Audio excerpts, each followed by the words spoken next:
मौन क्यों हो गए? बताओ। ये सत्य है? आप चोरी करने आए थे?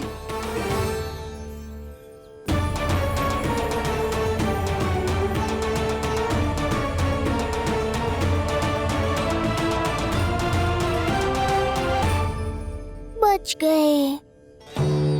बच गए।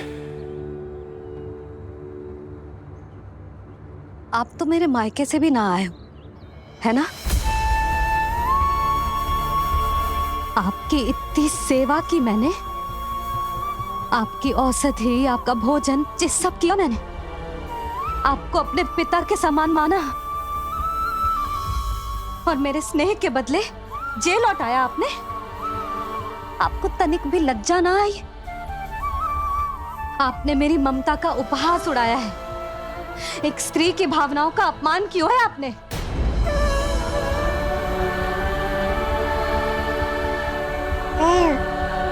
अब आप खड़े क्यों हो मेरे सामने?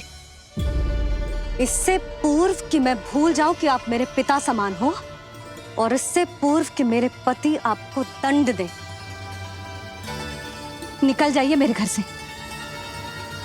क्षमा कीजिएगा प्रभु।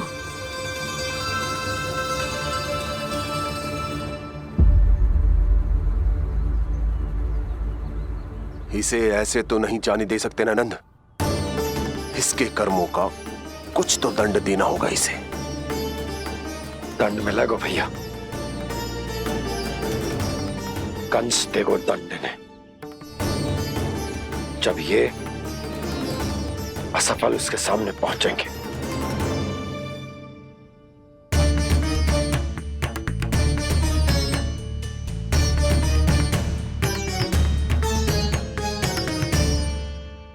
हमें पता है किसने भेजो है तुम्हें। हो सके तो मुझे क्षमा कर दीजिएगा नंदराज।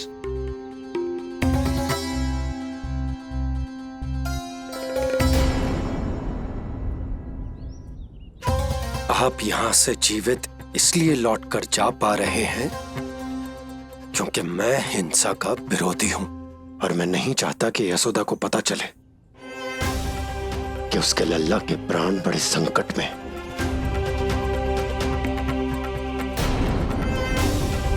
पर अब ध्यान रहे महाराज कि आप लल्ला के तो क्या, गोकुल के भी निकट दिखाई दिए तो मैं वो कर बैठूंगा जो मैंने आज तक ना की हो।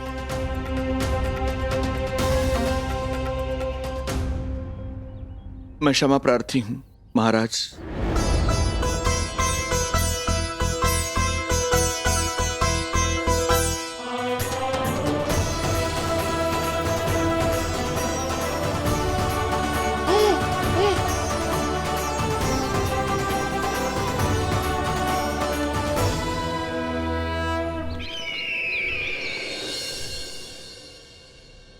आप मौन क्यों हैं? कुछ कीजिए। ऐसा लग रहा है कि आपका ये अस्त्र भी असफल हो जाएगा। इतने दिन बीत गए हैं, अभी तक लौटा नहीं है, ना ही कोई सूचना भिजवाई है। सूक्ष्म बुद्धि श्रीधर, इसके रक्त में पराजय है ही नहीं, क्योंकि वो शक्ति से नहीं छल से कार्य करता है। विष्णु जैसे छलिए के लिए सूक्ष्म बुद्धि श्रीधर से अधिक उपयुक्त कोई हो ही नहीं सकता। महाराज,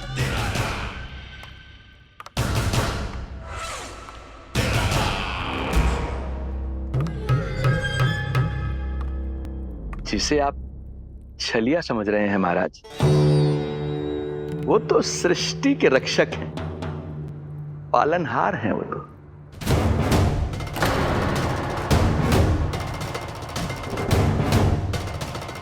मेरी बात मान लीजिए महाराज, उनके प्राण लेने का प्रण त्याग कर अपने मन के अंधकार के प्राण लीजिए, स्वीकार कर लीजिए उनकी कृपा। मस्तिष्क फिर गया है क्या? मस्तिष्क फिर नहीं गया है महाराज, बल्कि जीवन में पहली बार सही कार्य कर रहा है।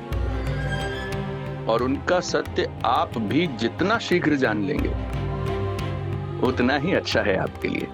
कैसा सत्य? यही कि गोकुल में पल रहे उस बालक के रूप में स्वयं विष्णु धरती पर आए हैं।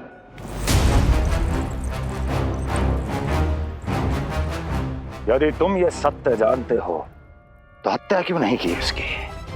बड़े आत्मविश्वास से कहा था ना, प्राण ही ले लूं तो अब क्या हुआ?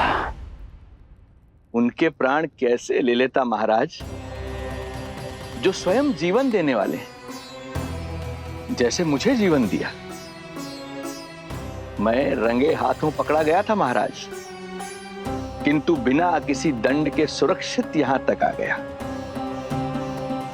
क्या यह प्रभु की कृपा से मिला हुआ नवजीवन नहीं है?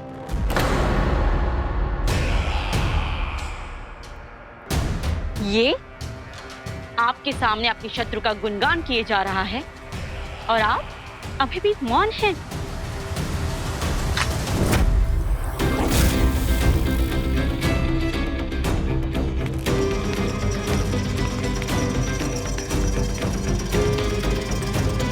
यदि वो जीवन देता है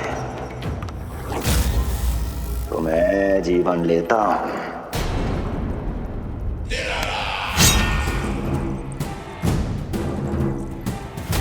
अब तेरा जीवन लूंगा यदि फिर से उसका बखान किया तो।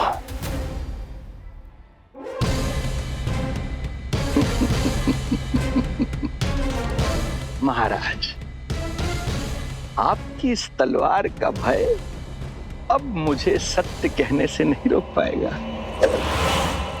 श्रीधर, इससे पहले मैं भूल जाऊं कि तू गुरु शुक्राचार्य का शिष्य है और मेरा पुराना मित्र है, चला जा यहां से।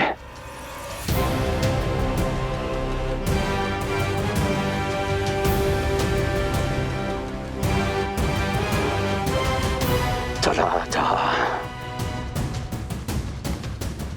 ओम नमो भगवते वासुदेवाय।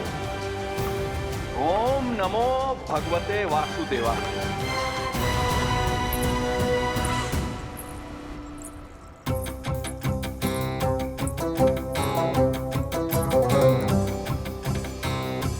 अब आप क्या करेंगे महाराज? आपकी ये चाल तो असफल हो गई।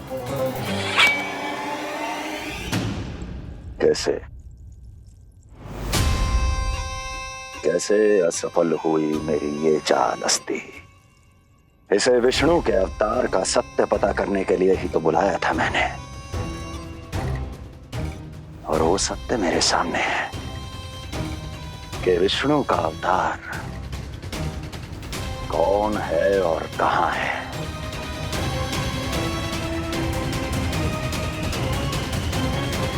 विष्णु विष्णु विष्णु।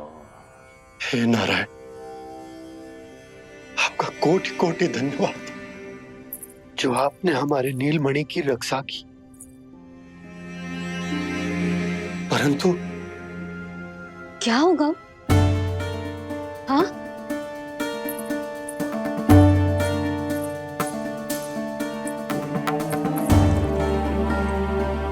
मुझे बताओ तो सही,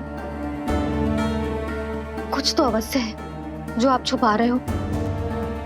आपको इससे पूर्व कभी ऐसी चिंता और क्रोध में तो ना देखो है मैंने।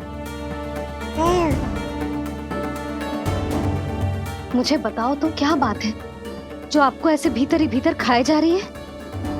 जो भी है मैं संभाल लूंगा। बात को समझो यशोदा, मैं तुम्हें ना बता सकता। आप अपनी पत्नी को भी ना बता सकते? मैं अर्धांगिनी हूं आपकी, मुझसे तो साझा करो। हो सकता है आपका दुख, चिंता, आपकी पीड़ा बांट पाऊं मैं। बताओ तो क्या हुआ है? सब बात तुम्हें बताऊं जो आवश्यक ना है यशोदा।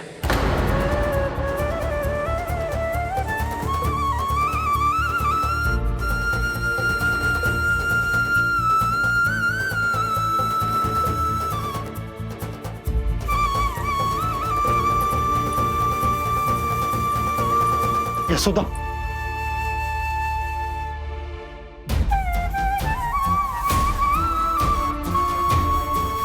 जब पति अपने मन का रहस्य अपनी पत्नी से भी साझा न कर सके तो उनके एक दूसरे से बात करने का लाभ है क्या?